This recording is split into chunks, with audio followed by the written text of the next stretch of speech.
dê sua voz sua. Viu?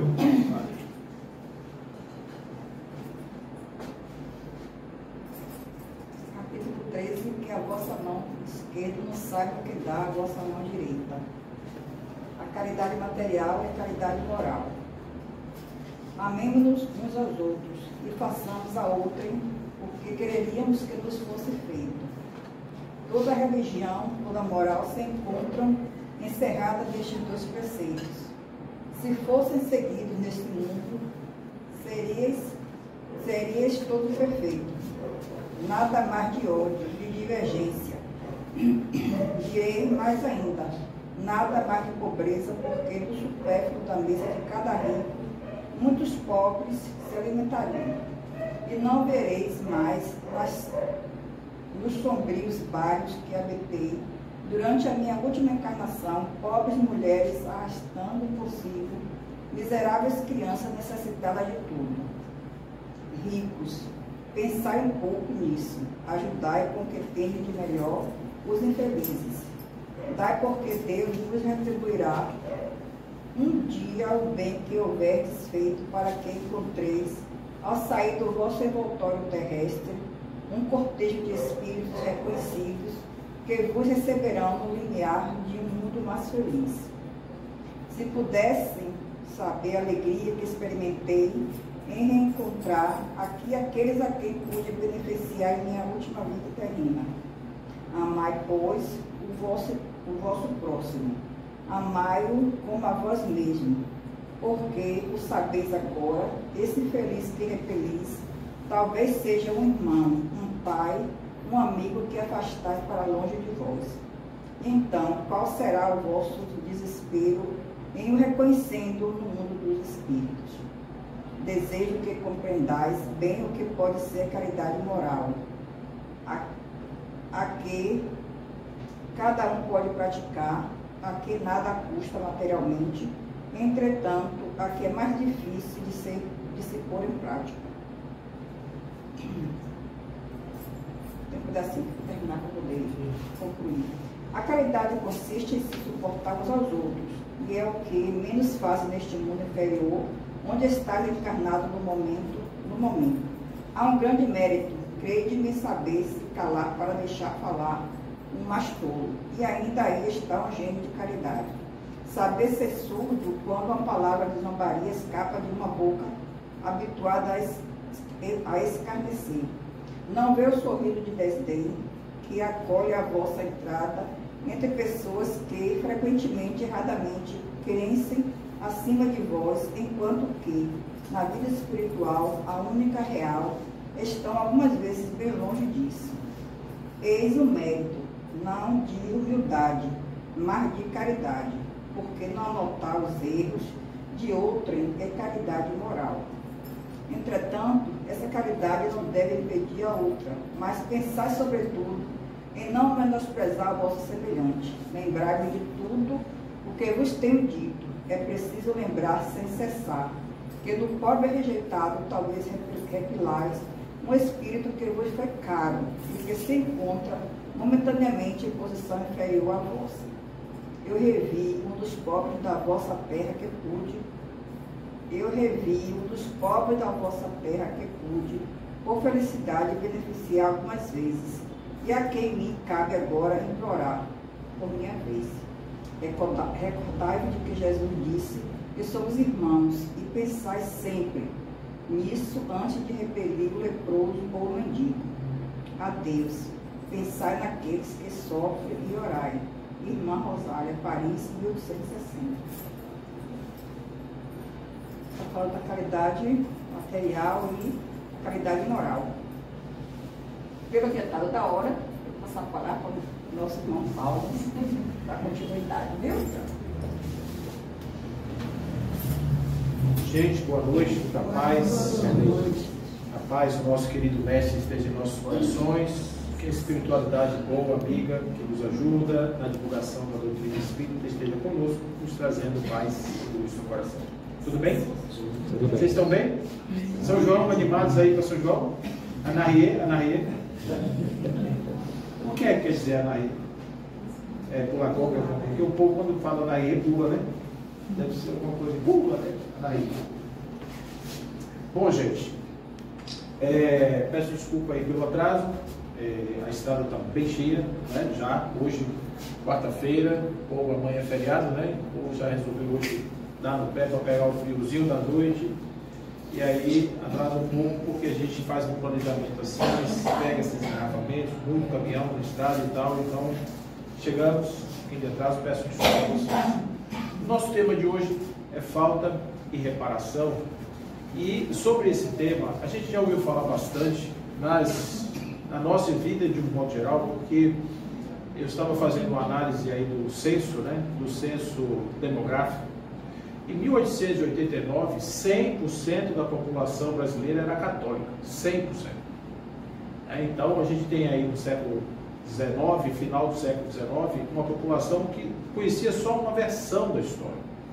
E essa versão, ela passa de pai para filho e cria no nosso imaginário uma espécie de conceituação sobre como é que funciona essa ideia da nossa relação com o mundo espiritual, essa nossa relação com Deus. Como é que funciona isso? Né?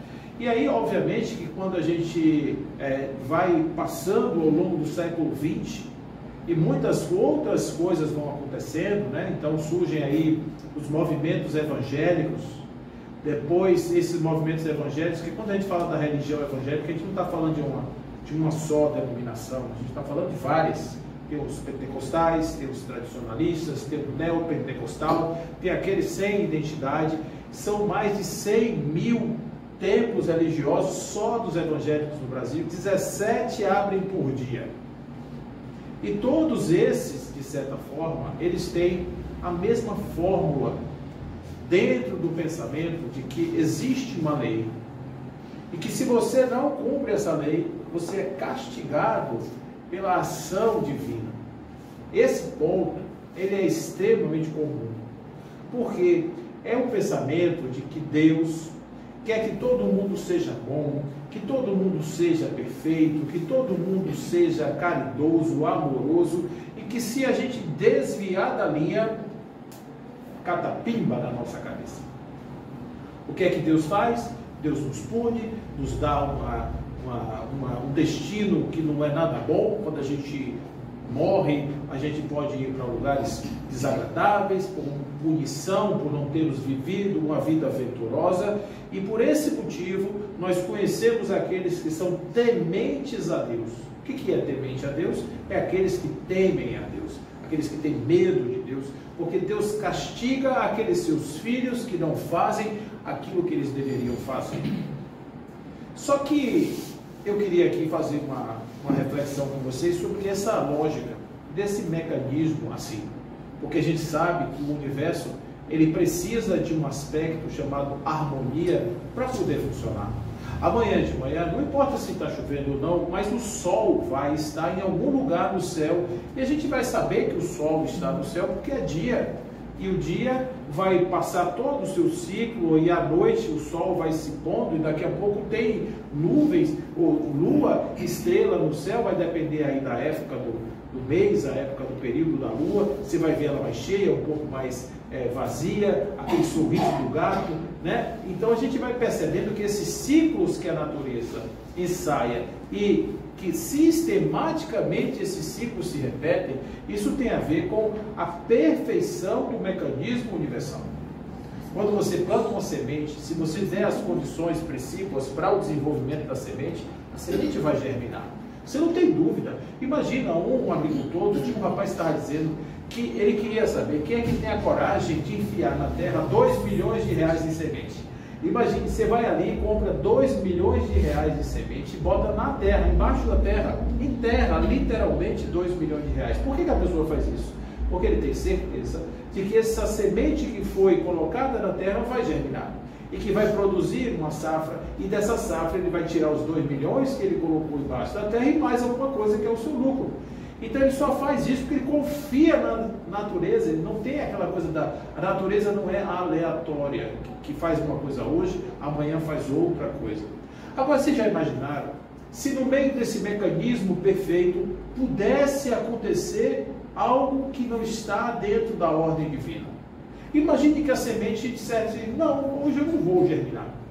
A semente, de repente, o cara planta uma semente de soja e nasce uma goiabeira. Você ia imaginar que seria interessante? A semente, não quero ser soja, não quero ser goiabeira. E aí nasce uma goiabeira. Ou então nasce simplesmente um poste. Nasce um poste, né? Um poste com luz e tudo. Então você imagina, se o universo fosse assim, na hora que de repente uma célula fosse se desenvolver para produzir outra célula, ela podia produzir um olho no lugar do intestino, por exemplo, e de repente você está em uma visão de dentro da barriga, porque o olho apareceu no lugar errado. É assim que acontece? Não é. Então não existe desequilíbrio em termos da lei. O que existem são movimentos que estão acontecendo sobre a égide de uma lei, sobre a proteção de uma lei. Então, todos esses mecanismos que estão acontecendo aqui embaixo, eles têm a força de uma lei que organiza tudo e faz com que tudo seja absolutamente perfeito. E aí é que entram duas maneiras de você entender como essa organização se dá. A primeira é quando você tem um ser que é o zelador desse processo, que cuida dos mínimos detalhes desse processo. Então o que ele faz? Ele coloca a mão dele ali e a semente germina. E de repente, para que não nasça um coqueiro no lugar de uma planta soja, ele simplesmente cuida de cada transformação da semente para que ela se dê em uma planta de soja, em uma árvore, uma sojeira, é assim que se chama? É sojeira? É assim, é o pé da soja, né? Não deveria ser, né? Sujeira. Então, de repente, nasce ali um pé de soja e não um pé de goiaba ou um mamoeiro, qualquer coisa assim. Então, para que isso aconteça de forma ordenada, a mão de Deus está atuando o tempo inteiro naquelas coisas. Então, quando você diz assim, se Deus quiser, eu chegarei naquele lugar. O que você está dizendo? Que para você chegar naquele lugar, Deus tem que querer e a mão de Deus tem que te conduzir e te colocar naquele lugar. Tá certo isso? Você diz assim, ó, você passou no vestibular? Passei, graças a Deus. Quer dizer o quê? Que Deus, em um determinado momento, Ele fez alguma coisa para que você pudesse passar naquela prova. Você melhorou? Melhorei, graças a Deus. Não sei se você tomou remédio, você foi no médico, você fez tudo, mas quem realmente permitiu que você se curasse foi uma intervenção divina na sua vida. Esse é o pensamento, que ele tem um nome, ele é chamado de pensamento teísta. O que é o pensamento teísta? É o pensamento em que Deus cuida de cada detalhe da sua vida, nos mínimos detalhes da sua existência. Só que o povo não fica satisfeito com isso, porque ele há de pensar o seguinte: será que Deus agora ele estaria preocupado mais em cuidar dos mísseis que estão caindo nos céus das cidades, ou de repente o fato de eu não ter ajudado uma senhora a atravessar a rua, um senhor cego a atravessar a rua? O que seria mais importante? Cuidar dos mísseis que estão matando milhares de pessoas numa cidade, ou de repente um simples atravessar da rua de uma pessoa que não tivesse capacidade de enxergar?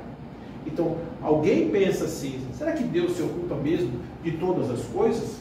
Ou será, olhe bem como a cabeça da gente é, que Ele criou leis universais tão perfeitas que essas leis regulam o funcionamento das coisas sem que Deus precise estar necessariamente colocando as mãos ali? Olha o que eles estão dizendo. Ao invés de ter uma entidade se intrometendo, metendo a mão na vida das coisas, você tem leis perfeitas que regulam todas as coisas. E com isso, no momento em que algo sai da ordem, você imediatamente tem a ação de uma lei que faz com que as coisas voltem para a ordem. E é nesse mecanismo de equilíbrio que você encontra a harmonia do universo. Só que esse povo que disse essa ideia sobre a lei, eles foram muito criticados, porque, segundo eles, Deus teria criado as leis e ido embora. Não precisa mais de Deus. Por quê? Porque as leis regulam todo o universo. O pensamento teísta, ele não necessariamente é um pensamento que pressupõe a existência de um ente regulador central para fazer as coisas acontecer. É por isso que o raciocínio espírita ele é sempre um raciocínio de síntese. O raciocínio de síntese ele é assim, por exemplo, o criacionismo é a tese segundo a qual Deus fez os homens à sua imagem e semelhança. O que quer dizer que desde o primeiro momento que o homem surgiu sobre a terra, ele é do jeito que ele se encontra hoje. Tem nariz com 2 buraquinhos, tem 2 orelhas, desse jeito, não tem pelo no corpo, as formas são essas, ele é bípede. Ele sempre foi assim porque ele foi criado assim. O macaco sempre foi daquele jeito, o pato sempre foi daquele jeito e a galinha sempre foi daquele jeito. Isso é o criacionismo. Deus criou o mundo do jeito que o mundo é. Só que existe uma outra corrente que diz assim, Deus criou um germe que se desenvolveu e foi se desenvolvendo até chegar aonde nós estamos hoje. Isso é o evolucionismo, que pode ter uma criação divina ou não, né? Você pode ter simplesmente um dia, essa tese é engraçada, você tem lá o nada. O nada, o que é o nada? O que é o nada? Vocês já pararam para pensar o que é o nada? Uma escuridão. O nada é a única coisa que o nome não corresponde a coisa alguma. É a única coisa do universo que o nome não corresponde a coisa alguma. O nada. Porque normalmente quando você fala assim, alfinete, é um alfinete. Né? Você fala assim, botão, é um botão. Pedra, é pedra. E o nada? Nada. E o que é nada? Nada. Então nada é a ausência absoluta de qualquer coisa. Então, qual que é a tese dos caras? Um dia, o nada resolveu. Como é que o nada resolve? Como assim? O nada resolve? Partindo de hoje, o nada resolveu explodir, virar alguma coisa. Essa é a tese. Para você esquecer que Deus existe. Considere isso. Então, a doutrina espírita é uma doutrina de síntese, porque ela pressupõe o criacionismo, ou seja, fomos criados simples e ignorantes. E tem uma lei que faz com que tudo aquilo que é criado a partir de um determinado instante, ele se desenvolva para chegar ao seu estado pleno, seu estado maior. E isso é uma lei de progresso. Só que é uma lei que não age sozinha. Porque para que essa lei aconteça, para que o progresso aconteça, eu preciso, por exemplo, da lei de criação. Eu preciso estar no processo, eu preciso ser desenvolvido, eu preciso acontecer. Eu preciso de uma lei de destruição. Por que eu preciso de uma lei de destruição? Porque se não houver a destruição, não há renovação. Deixa eu fazer uma pergunta para vocês. Vocês estão me olhando com cara de quarta-feira, véspera de São João, viu? Só vou avisando. Se não existisse a destruição, como seria o mundo? Se não existisse a morte, como seria o mundo? Diga aí. Pense aí um minuto. Se não existisse a morte, como seria o mundo? Superlotado. O que vocês acham? Morte nenhuma. Não é só de gente, não. De tudo. De qualquer coisa. Se não existisse a morte sobre a Terra, como seria o planeta? Eu acho que nem seria o planeta. Não seria o planeta? Existiria. Não existiria o planeta? Gostei da sua ideia. Vamos mais aí? Seria uma coisa estática. Uma coisa estática? Uma coisa estática. Eu penso aqui na evolução, como seria. Eu penso na evolução, como seria. Como seria? Pense assim. Para que houvesse uma planta, a semente precisava se destruir. Porque a semente se destrói para nascer a planta. Então a semente morre para nascer a planta. Se a semente não morre, como é que nasceria a planta? Então não ia ter planta.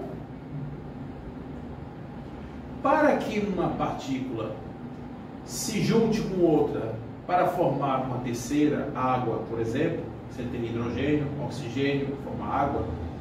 Para que elas possam formar a água, elas deixam de existir e morrem, entre aspas, como as suas substâncias individuais para se transformar num terceiro. Se não houvesse o aniquilamento e a morte, não haveria água, não haveria ar, não haveria carbono, não haveria matéria.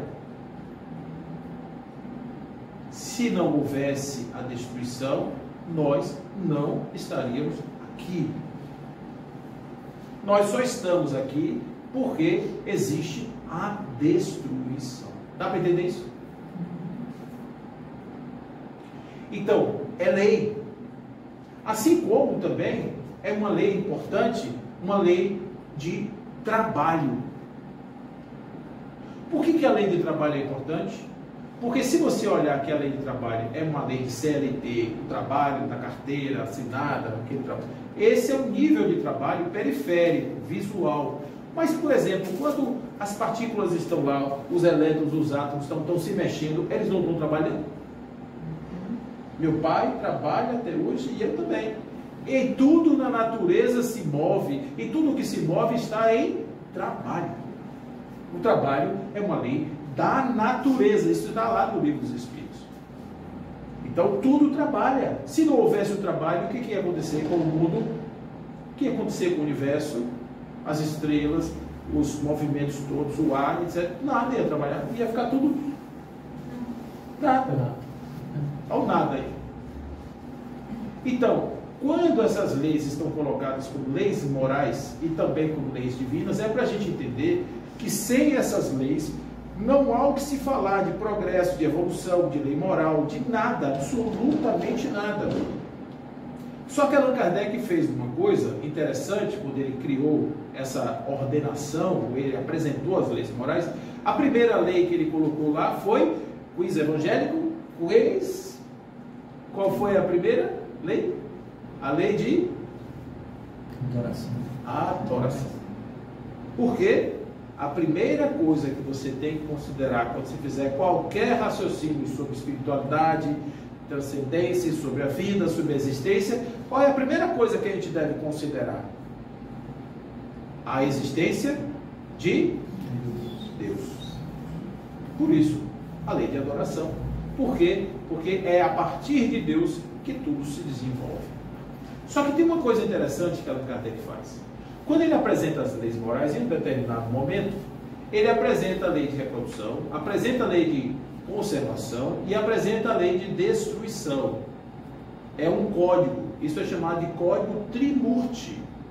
Vocês vão encontrar isso em todas as literaturas orientais. Essas três leis nessa mesma ordem. São três entidades, chamadas entidades divinas: Brahma, Vishnu e Shiva. São as três que estão lá. Estão na doutrina espírita, porque é uma doutrina de síntese, gente. Ela pega os conhecimentos do Oriente, do Ocidente, junta e dá provimento. Eu não vim destruir a lei, mas eu vim dar cumprimento. Vocês acham que a humanidade se perdeu ao longo de 10 mil, 20 mil anos de filosofia, de pensamento existencial, para simplesmente descobrir que estava errada? Não. Existem coisas ditas com palavras tais que podem parecer que sejam de um significado, mas quando surge uma doutrina que explica tudo isso, ela pega esses conceitos, arruma e entrega. Olha, os orientais não estavam errados, os ocidentais não estavam. Eles talvez estivessem olhando para o lugar errado a respeito dessa verdade. Então, do mesmo jeito que eu falei a vocês do criacionismo evolutivo, evolucionista, nós temos aí uma situação interessante. Esses códigos tributos, eles estão nas outras literaturas, que estão na doutrina espírita. Mas observe que a lei de progresso, ela só aparece depois de uma outra lei. Qual é? A lei de sociedade. Por quê? Porque eu preciso de você para evoluir. Nós estamos falando de evolução espiritual, no sentido do espírito com E maiúsculo. Então, por que eu preciso de você para evoluir? Quem me ajuda?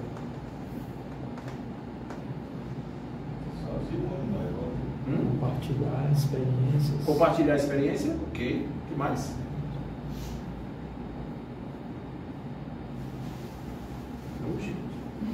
Um de cada vez, para não dar confusão. Por que é importante nós estarmos juntos para que a gente possa evoluir? Por quê? O que vocês acham que é importante? Por quê?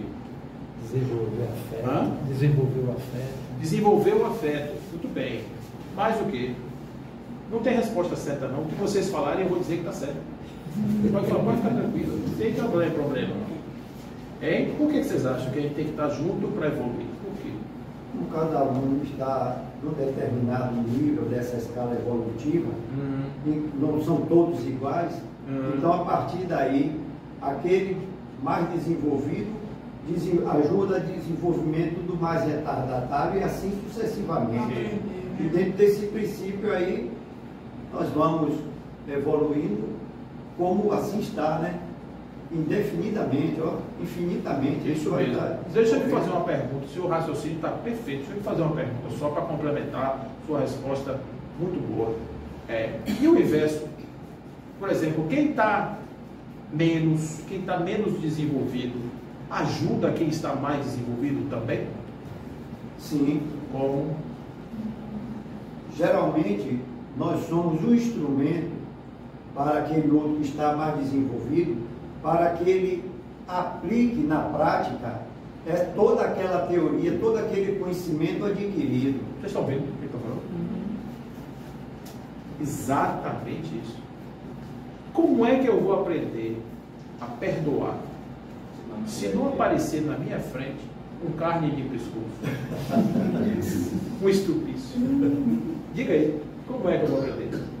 Como é que eu vou dizer assim, eu já sei perdoar, sou uma pessoa ótima, mas não aparece ninguém para me provocar, aí eu fico só no discurso. Aí quem não me conhece, ou quem me conhece, meu, falar, dizer, não, vocês aí eu sei, Luiz. Agora, quando aparece uma pessoa que me testa no mais extremo dos meus limites, é nesse lugar que eu vou aprender de fato a usar aquilo que eu estou usando como teoria. Como é que eu vou aprender a amar incondicionalmente se todo mundo que convive comigo me ama de uma forma alucinada? Eu vou ser amado e vou me sentir amado tanto que eu não vou nem ter trabalho para amar ninguém. Por quê? Porque se todo lugar que eu chego, todo mundo me ama, eu preciso encontrar alguém que não me ame, para que eu possa, com ele, desenvolver a possibilidade de amá-lo, mesmo que ele não me ame. O nome disso é amor incondicional. Porque o amor condicional é assim, eu te amo se você me amar. Então, por exemplo, eu chego lá e digo assim, eu te amo muito. Aí a outra diz, eu te amo muito, muito. Pronto, aí acabou. Aí muito, aí acabou. Está entendendo? Por quê? Porque eu tenho que devolver o amor que você me deu. Eu tenho que te pagar o amor que você me deu com o meu amor.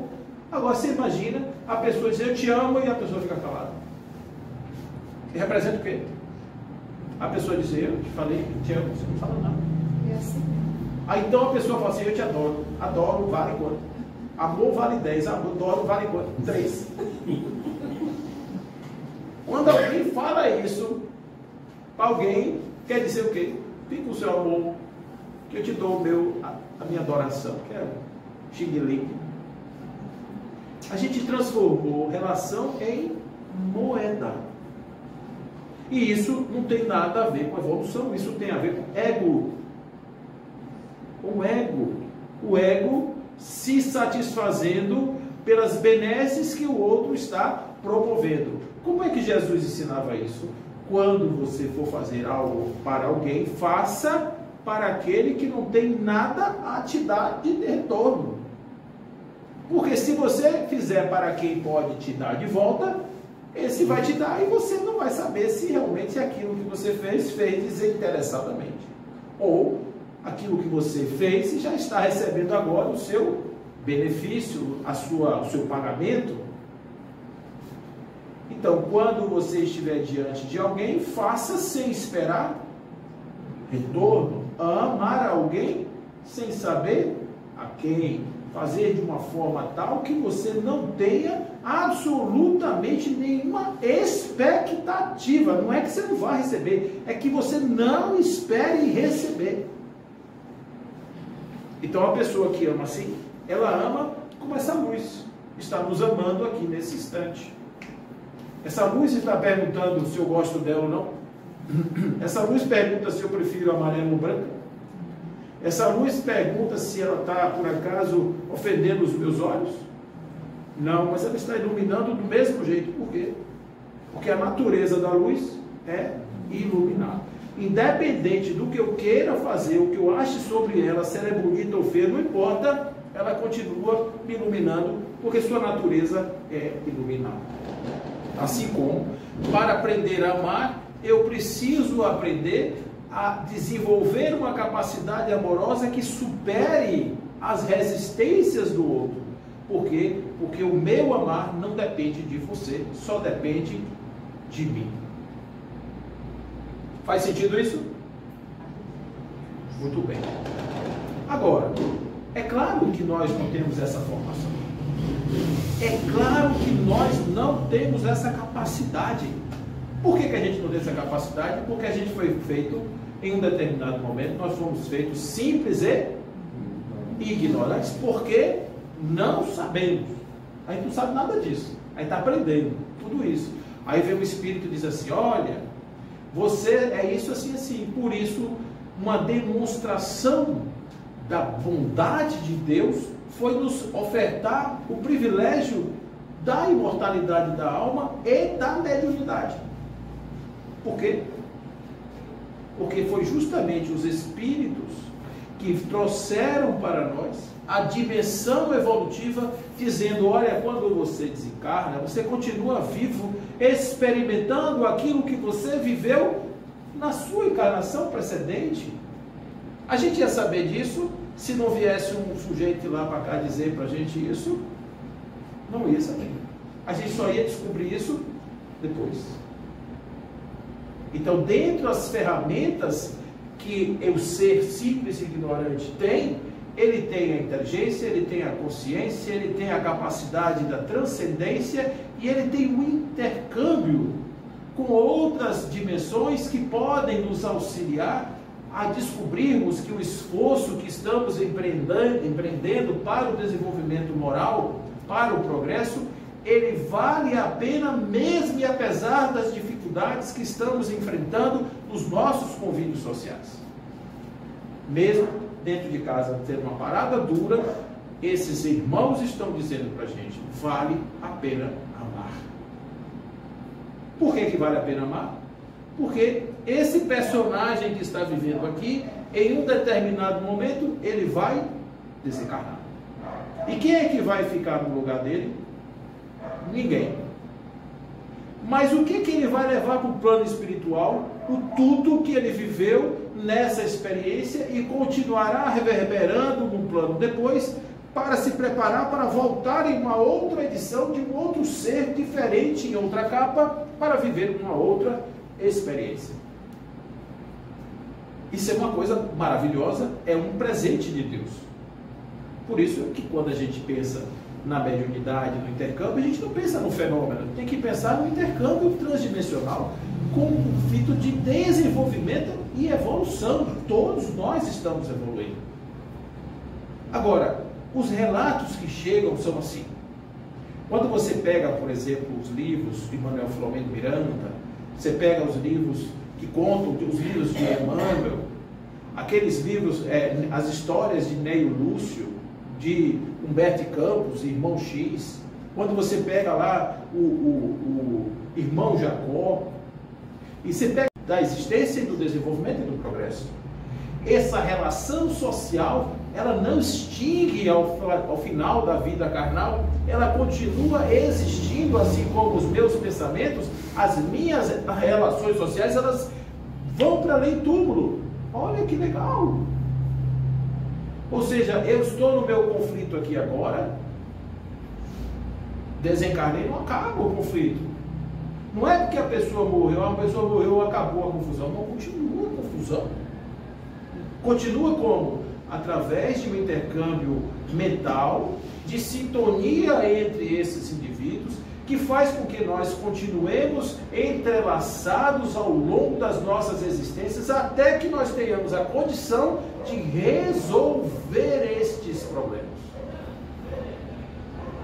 Imagina só o seguinte, eu estou vivendo aqui na Terra, eu cheguei, saí ali, peguei meu carro, e atropelei 50 pessoas porque eu queria. Eu não gostava deles, eles estavam vestidos ali com a roupa de um time que eu não gosto. Eu peguei o carro, joguei em cima, atropelei 50 pessoas. Mandei para a terra do Peugeot. 50 pessoas. Esses espíritos vão ficar satisfeitos comigo? Não. Imagine o seguinte: eu estou vivendo aqui, desencarno, vou viver lá em outro lugar, e eles vão viver lá em outro lugar. E onde é que a gente vai consertar esses processos aqui? De que forma? Através da reencarnação. Porque é a reencarnação que vai fazer com que nós tenhamos a oportunidade de voltar a conviver juntos, para que nós possamos, de repente, refazer esse lugar no erro que foi cometido. Eu falei do organismo da lei, do equilíbrio da lei, porque nesse momento eu pratiquei um ato que causou um desequilíbrio, eu matei a pessoa. Então, quando eu fiz isso, eu criei um desequilíbrio. Como é que a lei age sobre mim? Olha que coisa interessante. Primeiro, nos mantém conectados mentalmente. Nunca mais a gente se perde. Esses indivíduos, para o bem ou para o mal, estariam conectados numa malha fluídica forte. Mas eles voltarão a se aproximar quando chegar o tempo certo, para que aquela aproximação resulte em uma aproximação positiva. Então, mamãe está aqui, papai está aqui, cria um ambiente de frequência mental favorável. O espírito que vai pegar uma oportunidade na Terra, aproveita a encarnação e vem naquela casa especificamente, porque é naquela casa que ele tem que nascer. E por que é naquela casa que ele tem que nascer? Porque se ele nascer lá no Polo Norte e não conhecer essas pessoas, é que não adianta nada, ele tem que viver junto com essas pessoas. Isso é uma lei de sintonia, que faz com que a gente se aproxime daqueles com os quais nós precisamos viver. É por isso que tem, às vezes, encontros agradáveis aqui na Terra e tem encontros que não são. Tem encontros aqui que não são agradáveis? Tem. Muitos, né? Por que Deus manda essa pessoa para dentro da nossa casa? Porque é o exercício da caridade universal, nos ofertando a oportunidade para que com essa pessoa nós possamos fazer aquilo que não fizemos da outra vez. Façamos o contrário. Ao invés do ódio, ao invés da morte, ao invés do desamor, o amor, a vida, a união, a fraternidade. Para que esse laço mude de condição e a gente possa então viver a nossa vida, dar continuidade à nossa vida dentro dos auspícios, sob os auspícios dessa lei de equilíbrio, que é a grande lei universal. Está claro isso? Agora, se eu, ao invés de fazer isso, quando recebo esse presente de Deus, que é um presente, pode ser um desconforto, mas é um presente. Quando eu recebo esse presente, se eu abandonar esse presente e largar para lá, o que é que acontece com a minha encarnação, do ponto de vista evolutivo? Diga aí. Perco oportunidade, gente. Você sabe quantos anos leva para duas pessoas nascerem juntas na mesma casa? Já fizeram essa conta? Às vezes leva milhares de anos. Então você está vivendo no plano espiritual, sentindo a necessidade, pensa, está conectado.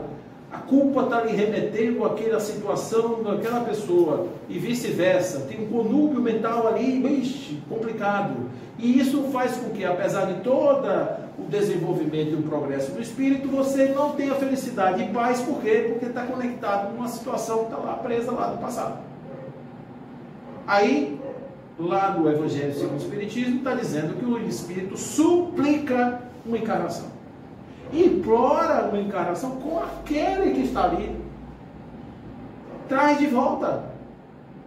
Aí vem e nasce aqui agora os dois juntos. Qual é o momento agora? O momento agora é um momento chamado momento do amor. A prova do amor. Por isso que quando o neném nasce, chega em casa, a mãe sabe quem é o filho? Quando bota no braço? Sabe? Vocês não estão respondendo nem isso, né, gente? Estão com cara de quarta-feira. Não comer amendoim hoje não, tá? Valeu nosso Senhor Jesus Cristo em Santa Amaro, não comer amendoim hoje, gente? Ave Maria. A mãe não tem consciência, né? A mãe não tem, nem o bebê tem. Você já pensou se o bebê olhasse para a cara da mãe e disse, eu sei quem você é. Você me envenenou na outra vida e você acha que eu vou botar a boca nessa mamadeira sua? Quem garante que você não botou estricnina aí dentro? Como da outra vez? Faz isso? Não. Acorda a mãe de 2 em 2 horas para a mãe dar a mamadeira para ele, o peitinho lá para ele beber o leite. Não é assim? E a mãe faz o quê? Cada vez que ele pede, cada vez que ele mama, ela se apaixona mais por esse filho. Acontece isso, gente? Acontece. Sabe por que acontece? Porque a natureza faz com que, na hora que o neném pega o seio da mãe e começa a mamar, ele produz no cérebro da mãe uma substância chamada de ocitocina, que faz com que a mãe se apaixone terrivelmente por essa criança. E ao sugar o seio da mãe, ele também produz ocitocina no cérebro dele e os dois ficam juntos, amorosamente, quimicamente juntos ali, mãe e filho. A natureza é muito mais. E quem não tem leite? Quem não tem leite, A mãe que não tem leite. tem outras formas de fazer.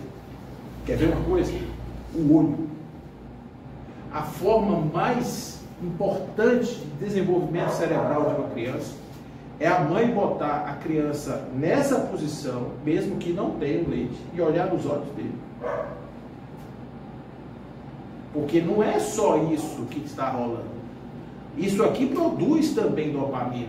Isso produz outras substâncias que são igualmente incentivadoras desse amor. Então aqui, ó, você está olhando para o neném, o olho 20 centímetros é a distância de um olho para o outro, mais ou menos, isso aqui, faz com que o cérebro dessa criança tenha um grau de desenvolvimento muito mais acentuado daqueles que não têm esse encontro. Por exemplo, aqueles que são colocados no lugar sem a presença da mãe. Eles vão ter que levar muito mais tempo para desenvolver aquilo que uma criança desenvolveria em poucos dias. Do ponto de vista cerebral, não sei se vocês sabem, mas o cérebro humano leva 23 anos para se desenvolver e chegar no estado de madureza. É o órgão mais lento do desenvolvimento do corpo humano. Então, isso eu estou dizendo a vocês porque a natureza dá seus pulos, cria as condições predisponentes, dá tudo, esquece quem é, esquece quem foi, dá a condição da indução amorosa, da aproximação dentro da mesma casa, mas existe um negócio chamado livre-arbítrio, que faz com que a gente simplesmente diga, não quero. Pega o neném e entrega para a avó criar. Por quê? Porque eu não quero estragar minha vida, eu estou muito jovem, eu quero viver, eu quero curtir, mamãe cuide aí. O pai, por sua vez, também irresponsável, não é meu, ou então não é meu, se foi eu, não sei, e vai embora e larga a pobre da mãe lá, abandonada no meio da estrada. E essas oportunidades, todas que eu estou dizendo a vocês, são oportunidades da graça divina, de uma lei universal, que é uma lei de reprodução, que é uma lei de amor, que é uma lei de caridade, que é uma lei de sociedade, que é uma lei de trabalho. Todas essas leis juntas estão ali. Vai dar certo, vai dar certo, vai dar certo, vai dar certo. E a teimosia do livre-arbítrio humano diz, não quero, pronto. A gente tem que dizer, está certo. E o que acontece depois? Esses espíritos se separam, não se juntam, não se aproximam e continuam com os mesmos grilos na cuca depois. Agora somados o seguinte, quando o cara chega lá achando crente rente do sucesso, construiu um monte de coisa, virou espírita, construiu um hospital espírita, fez um monte de coisa, aí vai chegando todo cheio de panaviar e o outro chega e fica, irmão, vem cá. O que você fez daquele menino que eu te mandei lá, você cuidar dele? Ah, aquele responsável? Não, aquele não era. Aquele era a única razão de você ter encarnado. Esse negócio de hospital, de colégio, de creche, você fez o que quis, mas a única coisa que você precisava ter feito era ter se ajustado com aquele que você abandonou na estrada. É por isso que quando você pega o Código Penal da Vida Futura, 3 movimentos da alma são extremamente importantes para neutralizar as atrapalhadas que a gente comete no caminho por ignorância. O arrependimento, que é o sujeito tem que estar disposto a reparar aquilo que ele fez. E como é que ele faz isso? Realmente, eu não devia ter feito. Vou dar um exemplo para vocês. Existia um cidadão, está na literatura espírita, ele era um feitor de escravos. E aí, como é que ele fazia com os escravos? Fujões.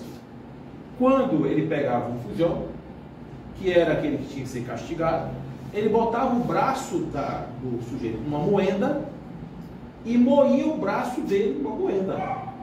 O sangue descia e escorria no melaço e ficava grito, aquele cheiro de cana com sangue, coisa horrível.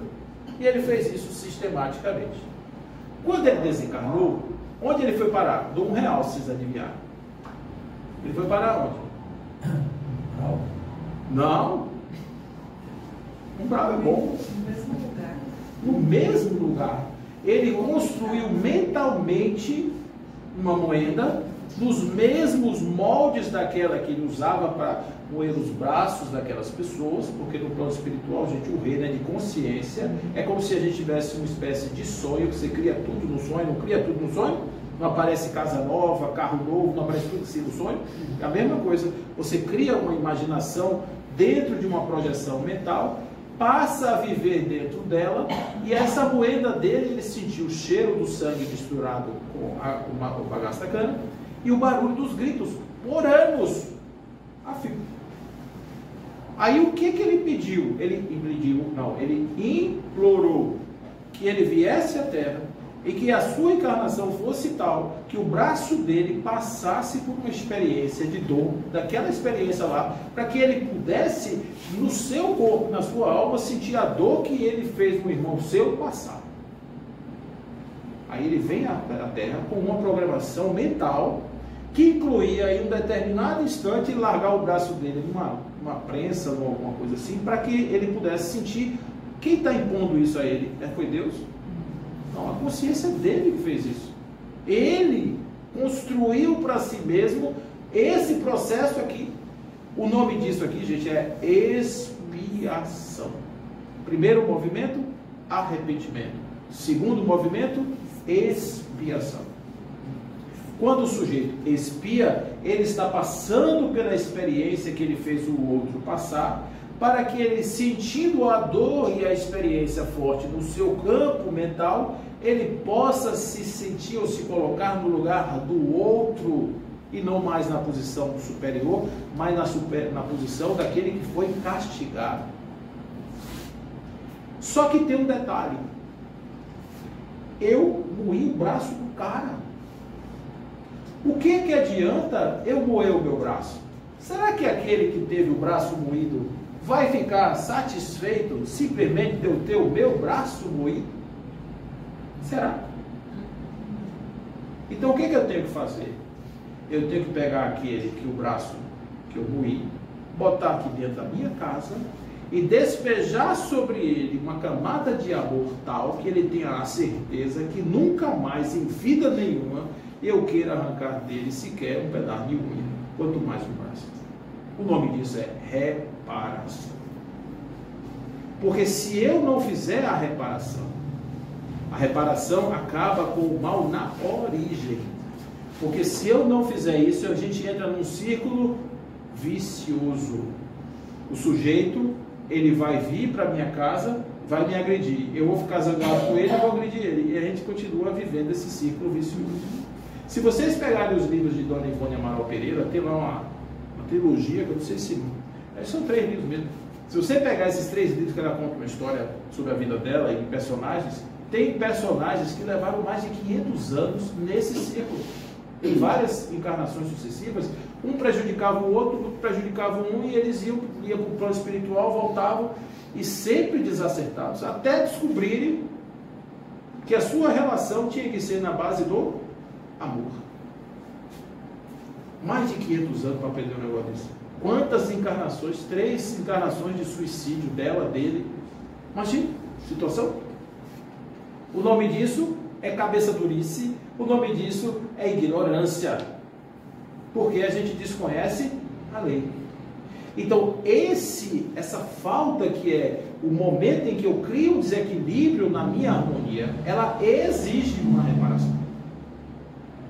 Agora, observe uma coisa interessante, que foi o caso desse exemplo que eu falei para vocês. O cidadão que vinha com a programação de perder o braço, em um determinado momento, ele está encarnado e não era uma pessoa desprezível não, gente. Era um homem muito bom.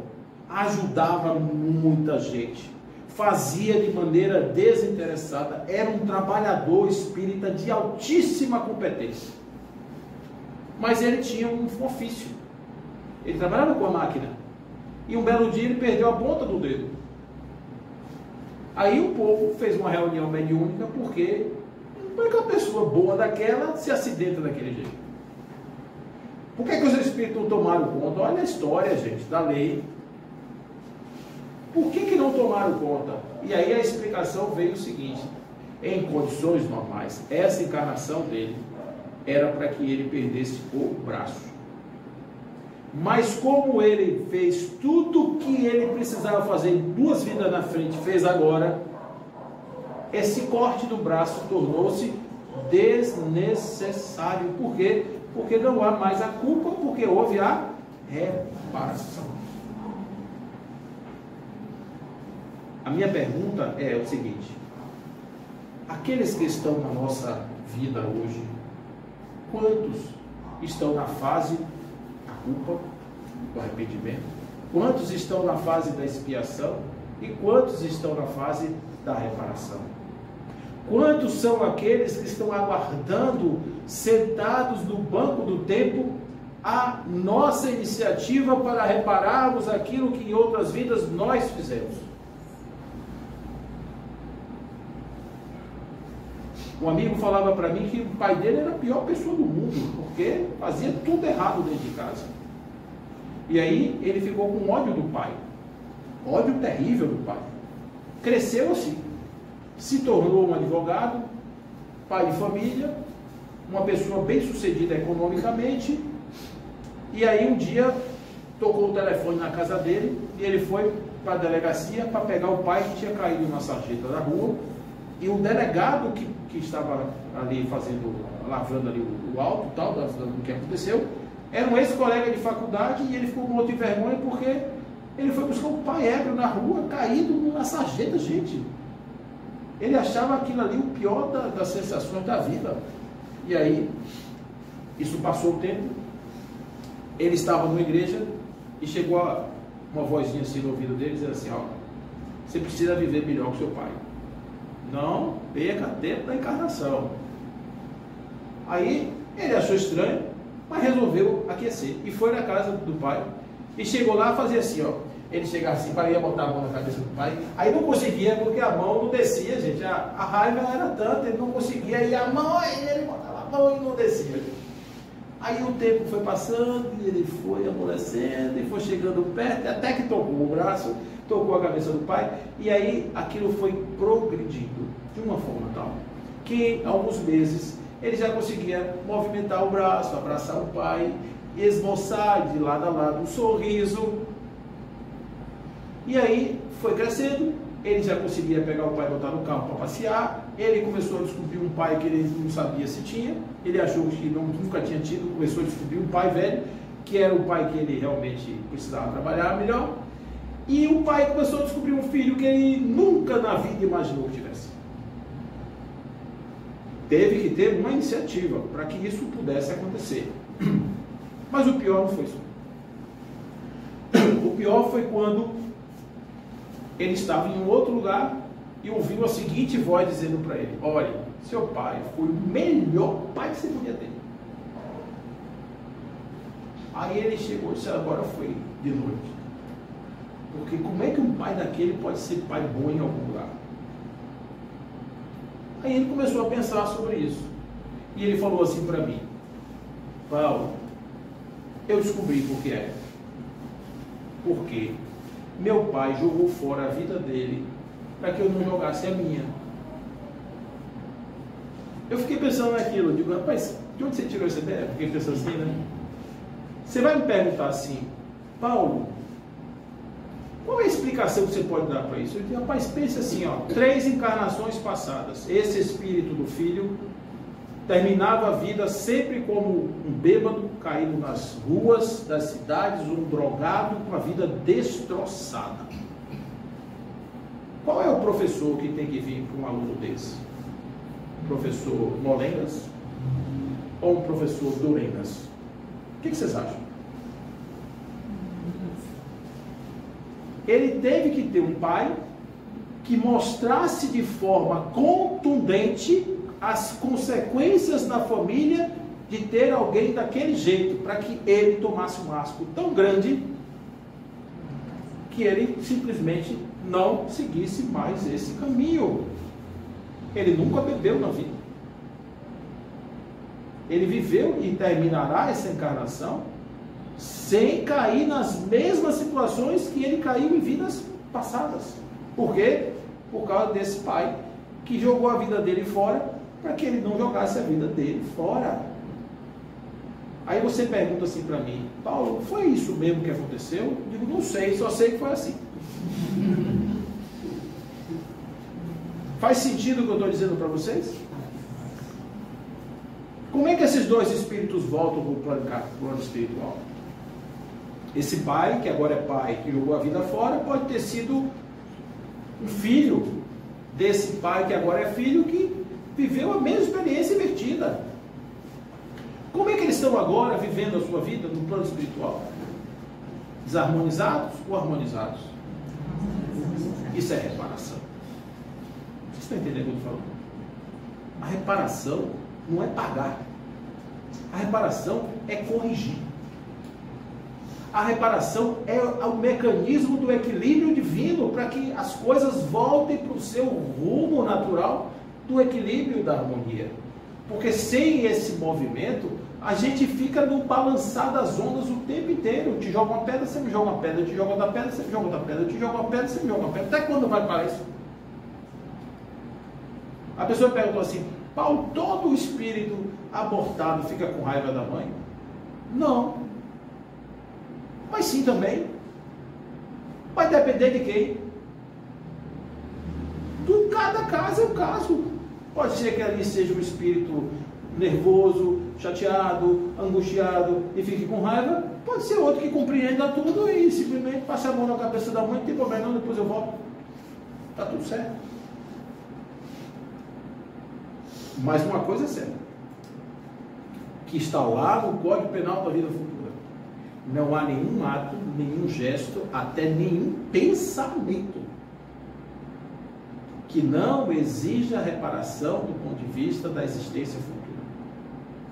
É desse jeito que as coisas vão se ajustando. Ajustando.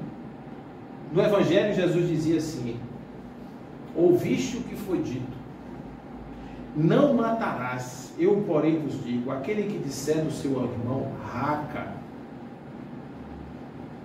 Olha a comparação. Matar e pensar ou dizer ou maldizer o outro é igual, mas ele está botando em igual nível de categoria, porque não é o que você faz, é o que você pensa, é o que você sente, é a sua vontade. É por isso que a sociedade é importante, porque sem esses reencontros, como nós iríamos despertar a consciência para essa luz adormecida que existe dentro de cada um de nós, gente? Como nós iríamos fazer isso? Então a gente tem que agradecer aos espíritos que vieram nos trazer a codificação, porque não esqueçam que a codificação veio toda pela mediunidade.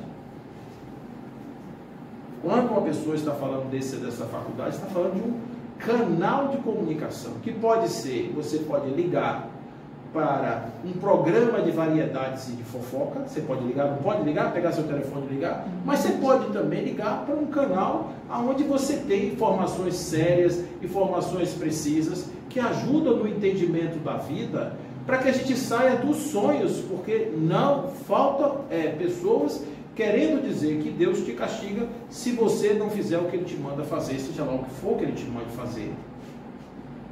Agora, em verdade, não é Deus quem ordena, isso é a nossa consciência que busca aplainar as veredas, endireitar os caminhos, para que nós possamos, de maneira inexorável, chegar no futuro grandioso que nos aguarda a todos.